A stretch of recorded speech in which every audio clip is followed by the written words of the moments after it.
Alberta's school board trustee says God tells her to post.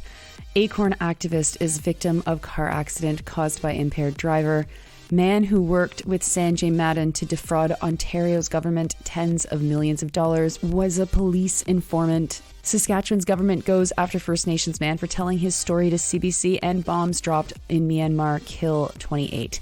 Good morning. It's Thursday, October 19th. I'm Nora, and here are your headlines.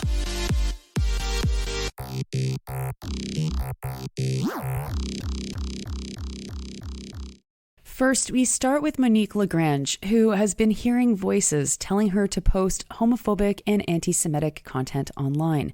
She's a Catholic school board trustee and lives in Red Deer, Alberta. She posted to Facebook back in August a meme, quote, that featured a picture of children waving Nazi flags above a picture of children waving pride flags, unquote. That's reported by Mrinali Enchen with CBC. I couldn't describe it myself because it seems so weird, so thanks for that. In documents released by the school board, it became public that Lagrange posted it because the Holy Spirit itself told her to, quote unquote, go for it and post the meme. Now, I don't know about you, but I've never heard that the Holy Spirit acts like a little devil or little angel sitting on your shoulder. That is not the Holy Spirit. Anyway, the board found that she violated both the Trustee Code of Conduct and the Alberta Education Act, though has said she will not be removed. She's currently censured and can't participate in meetings and has lost other roles. She's also not allowed to, quote, make statements about the LGBTQ community and the Holocaust, unquote. No kidding.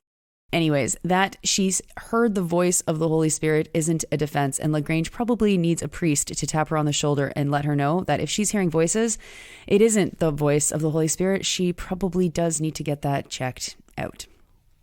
Next, a tragic story about Jonathan Lopez and April Viernes, a newlywed couple who was just killed on the QEW highway in Ontario by an impaired driver. The driver was 32-year-old Andy Persad, and he escaped the inferno that his initial crash triggered. He was arrested. Now, I want to note these details specifically because John was also a member of ACORN, an anti-poverty group. Here is what ACORN Hamilton said about the news. Quote, we are devastated to share the news that ACORN member John Lopez and his wife were the couple that were tragically killed on Sunday in the QEW crash. He was an incredible member of the community. He will be deeply missed. Next to news from the Toronto Star's Robert Benzie. This story requires you to know a bit about Sanjay Madden. Back in spring of 2020, he was stealing money through his job as an Ontario bureaucrat. You might remember this story. Madden stole about $10.8 million in COVID relief funds, and he became national news because that theft. Some used it as an example for why COVID relief funds should not be given out because some people would steal the money. Well, he pled guilty earlier this year to stealing not just that money, but a total of $47.4 million over many years. By the time the pandemic came around, Madden had been pretty good at stealing money from the government, and so it wasn't a big surprise that he dipped into a COVID relief fund. He worked as a Ministry of Education IT leader on a program called Support for Families. That program gave small sums of money to families to offset the cost of educational materials. He also created a fake company to get IT work from the Ontario government. He already oversaw hiring for ministry computer contracts, and he used what he knew to embezzle the money. Now, this is where yesterday's news comes in. Madden worked with Vidhan Singh. He would tell Singh what the maximum rate for a contract would be, and then Singh would find a consultant who would work for half the maximum rate. Madden would then ensure that the contractor was hired. Because subcontracting is normal, it passed under the radar. Now, Benzie is reporting that court documents reveal that Singh was a police informant. He was secretly recording conversations he had with Madden for police. Now, Singh is still on trial. He's on trial for money laundering, fraud, and possession of stolen property, charges that he denies. It's so interesting how these police informants are also so into illegal activity. I mean, maybe the whole system doesn't work. Anyway, Crown prosecutors in a separate civil case want the wiretaps between Singh and Madden sealed. Madden's lawyer said that they don't see any reason to seal the documents and that they should be made public. And so that's it. This information comes from this court proceeding of people trying to seal documents. That's all we know so far. It's the kind of case that leaves me with a million questions that, I don't know, hopefully we'll get some answer on. Now, over to news from Jorge Barrera at CBC and more not good news from Saskatchewan's Scott Moe government. They have asked a provincial court to punish Matthew Michel for allegedly, quote, breaching court rules following the publication of information and video from inside a youth jail showing staff immobilizing him with a full-body restraint device while he wept, hyperventilated, and asked for death, unquote. You might remember this story from the Daily News podcast. It's horrifying, and I won't go back into it other than to say that Michel was held in a full-body restraint for 2 hours when he was just 15. The restraint kept him at a 45-degree angle with his hands cuffed behind his back. CBC did an investigation into this, and that was where I got the story for the Daily News. And because of the CBC report, Moe's government is arguing that Michel deserves a quote-unquote substantial penalty after that report was aired. They allege that Michel gave CBC the images and videos from his civil case against the Saskatchewan government that formed the basis of that CBC investigation. Michel is now 28.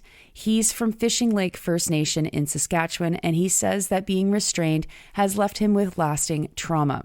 The Saskatchewan government argues that they were within their right to torture a teenager.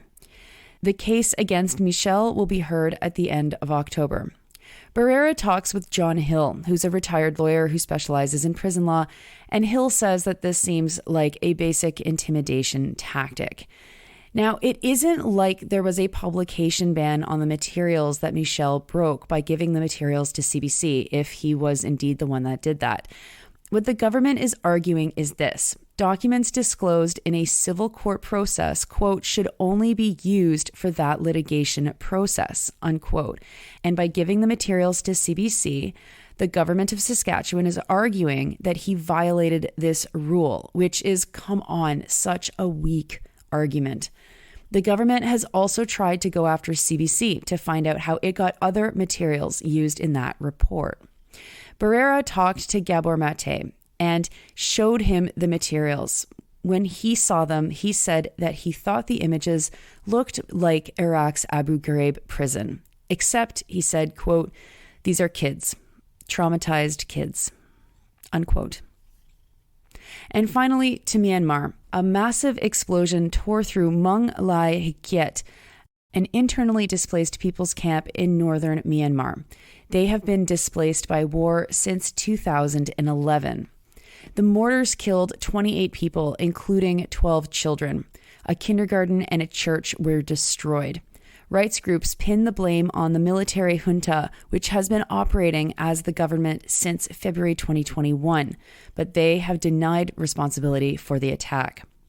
The UN's Human Rights Office has found that the military has killed at least 3,800 civilians, destroyed 75,000 civilian properties, and conducted nearly 1,000 airstrikes in the more than 2.5 years that it has taken power.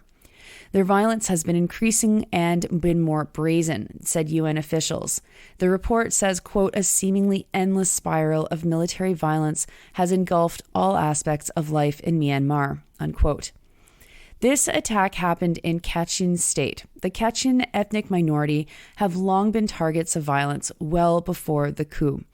The Kachin Independence Organization has been fighting for autonomy since 1961. The military has tried to stop its access to food, money, intelligence, and recruits. In 2011, a 17-year ceasefire collapsed and fighting resumed between the Kachin Independence Organization and the Myanmar military. fighting has displaced about 100,000 people, and support for the Kachin Independence Organization has been criminalized. More than a third of Kachin people have fled to territory that the Kachin Independence Organization controls along the border of Myanmar with China. Those are your headlines for Thursday, October 19th. Now, folks, if you are in Winnipeg, tickets are on sale now for our Winnipeg show. It will be Friday, November 24th. It's at the West End Cultural Center, and we are bringing in John Camille Farah, Palestinian-Canadian musician who is the music that we have used for Sandy and Nora. You are not going to want to miss this night. We just did it in Toronto, and it was such a special evening. So get your tickets. You can find them at thepointofsale.com. Just search Sandy and Nora, The Point of Sale. Older shows might show up, so make sure you're looking at Winnipeg if you can't buy a ticket, because you can't buy a ticket for the older shows, but they do still come up. You are listening to this podcast at sandyandnora.com, on the Real News Network podcast feed, and anywhere you get your podcasts. I'm Nora. I hope you have a wonderful Thursday. The weekend's right around the corner. My God. And stay good.